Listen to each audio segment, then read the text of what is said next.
Hello, welcome to the MCTC Anime Club review. I'm Crimson Lord. Dante here. I'm Selena. And today we're going to be reviewing a movie from the One Piece company called One Piece Film Strong World. Basically, it's a One Piece movie. Not much relation to the storyline, although there are a few things that are thrown into the movie, like old grudges, old pirates from an older generation, Roger's time. But we'll be talking about the movie. So let's move on. The plot of the story is same as usual, scene of the One Piece pirate ship, and they get roped into some big problem concerning millions of lives again. Well, there's this, his name is King Lion? Shiki, where basically he sees this little float and they think that they're given something, so they send like this shell phone type thing. Tone dial. And they send it to them, and surprisingly, what's her name? Oh my god. Sorry if I don't remember the names. Nami. Gives them like they're heading into a storm. This is gonna happen, not knowing that they're evil and all that. So when Shiki knows this, he basically just wants her, because his navigators didn't know that there was a storm coming, so they were like, okay, you're better, I want you now. And that's how the whole entire crew gets into this dilemma. So basically, crew gets scattered, and apparently they're scattered a bunch of collection of islands that were pulled up out of the sea, literally. And it's surrounded by highly evolved, dangerous animals like giant scorpions, gorillas, birds that are ducks that have electricity, basically anything you can never thought was possible. But this is all due to the fact of some plant called the IQ, which, when used a special way, can make animals very aggressive. Hence the current chaos of the island. So, yeah, same old day for the Straw Hats. Same old day. But anyway, I don't think there'll be much need to explain about the characters. But for any newcomers to One Piece, we'll talk about them anyway. We'll start with the captain, Monkey D. Luffy. Captain of the Straw Hat Pirates, wielder of the Gum Gum Fruit, and currently one of the most strongest pirates in the One Piece series. Yep, from what I could notice, and my friends might kill me for this, that he's stretchable, he's elastic. Elastigirl. He's made of rubber. He's made out of rubber. That's why the electricity didn't bill, which we get later, didn't affect him. That's one thing that I did know. I did know that he was made out of rubber. Another thing, he can't swim, because that's the main curse of the Bell Fruit users. Basically, once you have become the host of a devil of the sea rejects you. So yeah, that's one of them. Yeah.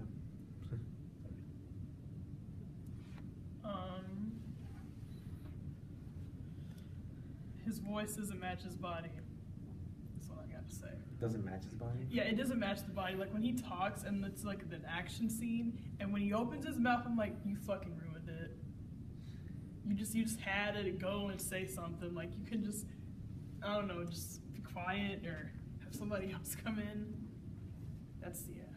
You weren't kidding when you said you were going to be hitting on One Piece a bit. I try to watch it for the longest, and every time they would just constantly just like, we're gonna get there, but we're not there. We're gonna get there, and I'm like, fuck this. I can't do it anymore. Well, that's usually the whole point of this thing. If they ended the adventure too quickly, there wouldn't be much. But anyway, moving down the crew line, Zoro. master swordsman of the pirates, but though with all his skill in the sword and his demonic presence, he still can't find the right direction to go around it. He's the So, cool. He's the. Oh, sorry. Which is why I think he may have the nickname that's uttered behind his back, the directionally challenged swordsman. Yeah, he's like the most coolest one if you knew how to take directions, really, honestly. He ruins the moment, too. It's like, oh my god, yeah, it's so cool. I'm gonna go rescue the rest. Wrong way, god damn it. It's Anyway, funny with him, but he's cool, in my case. next up, the navigator, Nami, who seems to be at the center of the whole plot when she's kidnapped, but aside from that, she's an excellent navigator, but she's also a cat burglar, Nami. Basically, even if she's on board a ship, she'll lift all the treasure behind the enemy's back. Unfortunately, I don't think she had much time to do that this time. Wait, so she can loot faster? She's one of the best thieves in all the sea. Oh, alright. She can pretty much rob anybody blind. That's a good one. I didn't know that part. Yeah, she is the. I think she's in second point of beauty than Robin. In my case. In my case. I like that she. I don't understand what the little thing that she has here. That would be the log post. It's how they navigate the Grand Line. Oh, okay. Then yeah, now that's understandable. Since she is the navigator. Next, moving down the line, the sniper, Usopp. He's a good shot, always there for his friends, but he can be a coward sometimes. Especially when faced with giant monsters, so not the place for him to be right now. What can I say? Is it the long nose one? Yep. Okay, yeah. At first, I thought he was a magician because he had the staff, but that's actually his. That's just his extended slingshot. And it's really cool, honestly, how it does it. Like, how can you calculate holding a lot of pressure here just to like pull this and then throw? That's actually takes a lot of potential. I've tried it. Don't do it at home, kids. Yeah, what Right. you said about him being a coward in the movie, that scene where that guy came in with the swords, I forgot his name. What was his name? Zoro. Yeah. When he came in, he was like, I got this. And then it was just no fucking hesitation. Just like, okay, bye. And I was like, oh, wow, no hesitation. Okay. Alright, moving on next to Sanji, the cook of the ship, although we don't get to see his culinary skills here. Basically, he fights for this sort of a kick style since cooks never tried to damage their hands. Although that doesn't stop him from being a complete pervert. All he can think about through the entire movie is making sure Nami, Robin is safe. The rest of the crew, he can pretty much care less. Yep. I just like the part where he's like, Nami, Robin, you guys, like, bro, you could just name them all, right? He's like, there's something wrong with that sentence there. Just like, why? But he's like, I like that he gets so pissed when there's a part where Don't spoil it. that's what I was gonna go for. I was like, where? Hold on. But he just gets so pissed and he's like, how dare you? He gets so fired up just because. Yeah, you gotta admire that perversion can be turned in motivation pretty quick. Yep. And he just forgot about Robin. She was falling out the sky. He was like, oh yeah, Next. save her. Next is the medic, Tony Chopper, another devil fruit user with the Zoan type fruit reindeer. Human fruit. Oh, human fruit, my bad. Yeah, a talking reindeer, the way that a reindeer that ate a devil fruit learned to speak human, turn into a human, but he's taken it further. He can take on multiple forms. Yeah, I was gonna say something. He refers to me, but I forgot. I like his voice, and when he grows into like this muscular type dude, he still has that voice, and I'm just like, that's actually really fun. Yeah, well, that's how Chopper is. He may not look like much, but he is a very capable doctor. Mm-hmm. And that is true. He comes. I like that he could transform from his. I think that was his original form when he like walked. The reindeer, yeah. He could transform to his original form. He could transform into like the most biggest one, the most buffest one. There was other parts, but I don't remember. But Right. he was really cool. Next, for Just the like- archaeologist of the group. Just like what you guys saying about Chopper. I don't know if you guys watch Steven Universe, but that scene where he fuses with Connie and it turns to a beautiful ass woman. It's like that's how he is. He's a just I think good that's spoiling a looking bit. deer man, and then it's like you hear the voice. You're like, oh, that's 2 kids. Oh my god. I think that was a bit of a spoiler. Anyway, moving on. The archaeologist of the crew, Nico Robin.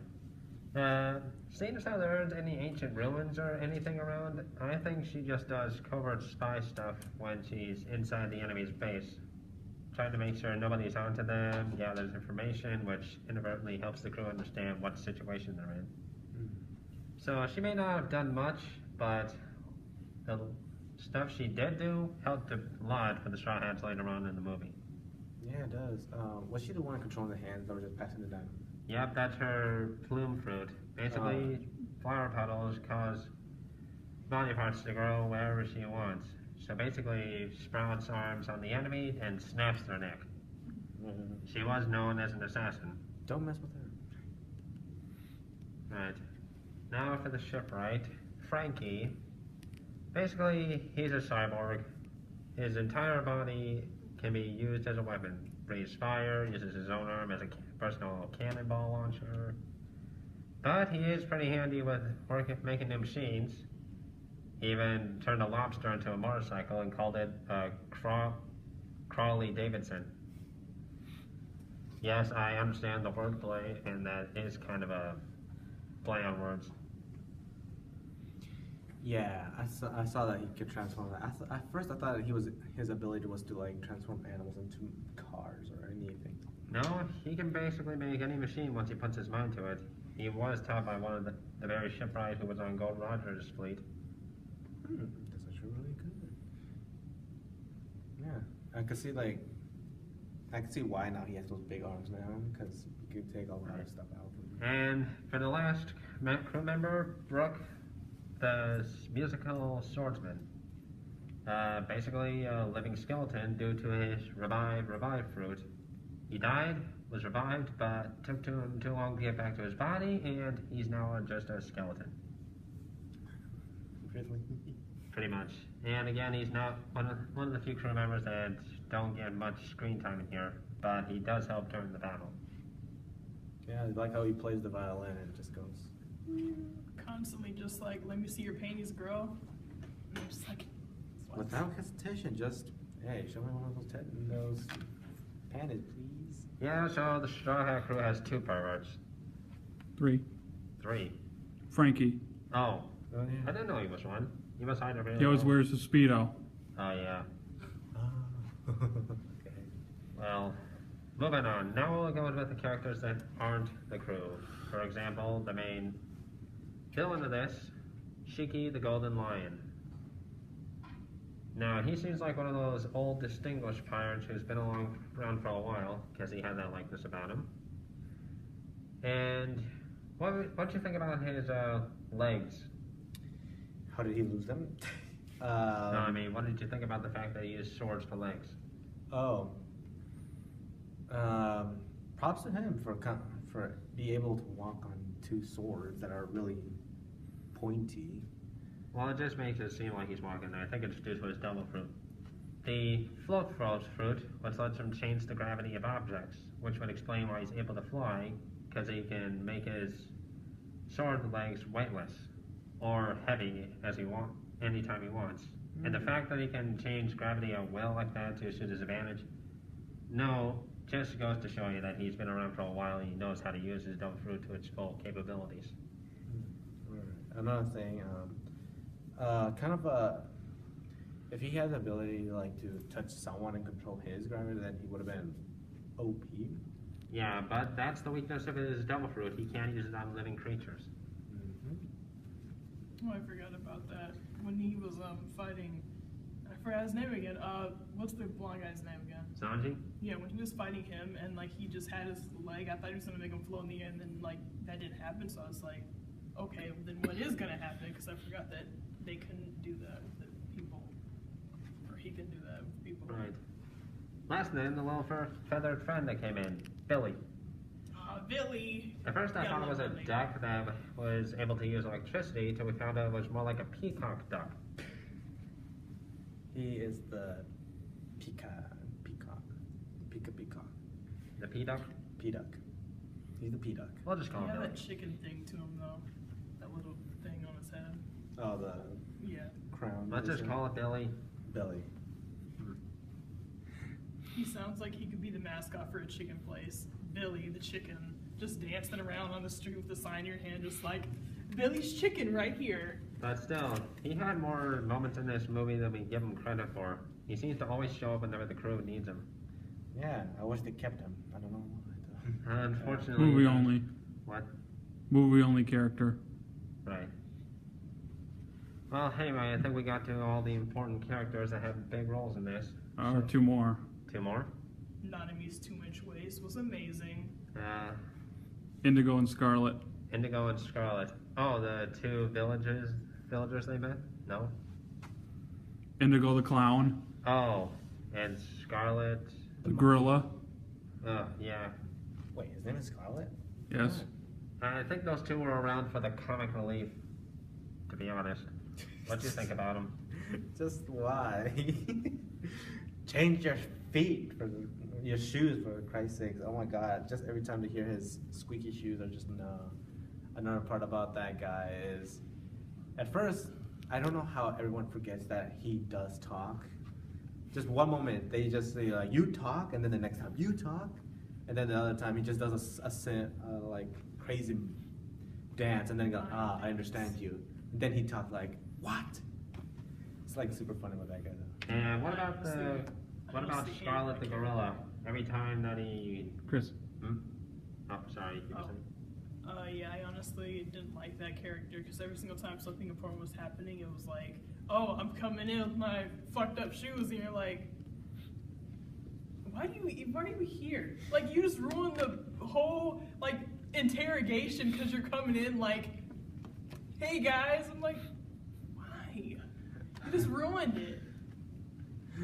Although, what about that gorilla Scarlet? Every time that it made a sound, Shiki mistook it for either its mother or grandmother. Oh yeah.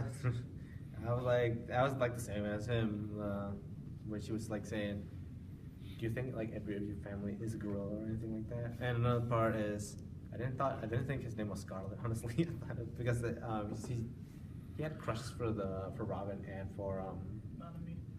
no. It's Actually, funny on that part. For like the briefest moment, I actually thought the gorilla was the grandma, and I was like, wait, what? And then they went on to explain, like, oh yeah, no, that's just the sidekick or something. And I was like, oh, because he said it 3 times, like, I thought you were my mother. I was like, I thought that was your mother. Yeah. Makes me wonder, does everyone in his family look like a gorilla? No, just no. Alright. Probably. I mean, he was like twice. He's like, I thought you were my grandmother. I thought you were my mom. Like, Oh. maybe? I mean, if he thinks about that as his family, they should be a really ugly family then. Anyway. Moving on, I think we covered all the characters, I believe. Alright, now, good points in the movie. I kind of liked the costume designs they did for the characters, especially during the storm in the castle scene. They Mafia looked like a raid. frickin' mafia gang. It's just like Luffy's coat, and he has the suit on sale, and he looks super badass with his freaking gun on the side. That was awesome. I was like, I need to purchase that shit. Where do I get that shit? Yeah, I liked the outfits that they gave them in that scene. I also liked the backgrounds they chose to make, like, yeah, just the backgrounds. The way they did the islands, I really liked that. That was really good. Oh wait, not mafia. I guess in this case it would be more like Yakuza. Is that right? Yeah, that's just real good. There's a part, what was his name? The deer? Chopper? Yeah, Chopper. I just like when he's with the suit and he's really buff. He looks like a freaking bodyguard for Luffy. He looks so buff. He's like, Yeah, no kidding. he just needed the glasses, and that was it. When he was in his deer form, though, with the suit on, I was like, oh my god. It was so funny. I was like, damn, you go to gym?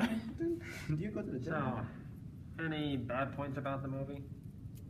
For me, it was kind of predictable. Like, I kind of knew it was gonna happen before it did happen, and yeah. Well, whoops. I'll get there. Well, I honestly liked the movie, although I kind of wish they would have given us more information about Shiki's past before they started the movie. Unless I wasn't here for that. I was out during the intro. I didn't get back until the opening credits. No, for me, I think is the. What did I make? I'm just kidding. There's more of a part where they don't keep the duck. I wanted them to keep the duck. Yeah. Well, it was a movie-only character, so we couldn't really do anything about that. I know, it's harsh. Just give him a statue. Like, Wow. just give him a statue. Just in give him a there. statue, Just like, exactly. here lies Billy, and then like, oh, Billy, why does that sound familiar? That doesn't. He Yeah, didn't but- die. Anyway, I guess we can move on to scoring now. So, I'm gonna give this 5 out of 5 Straw Hats. Yeah, I'm gonna give it super, which I wrote it wrong, but it's 5 letters, so I'm giving it 5 letter. I'll give it a 3. So that's 13 out of 15.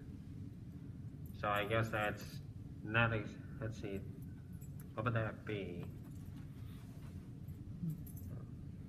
I guess that's not exactly the score we were hoping for. Looks like we haven't broken our record. But it was nice while it lasted.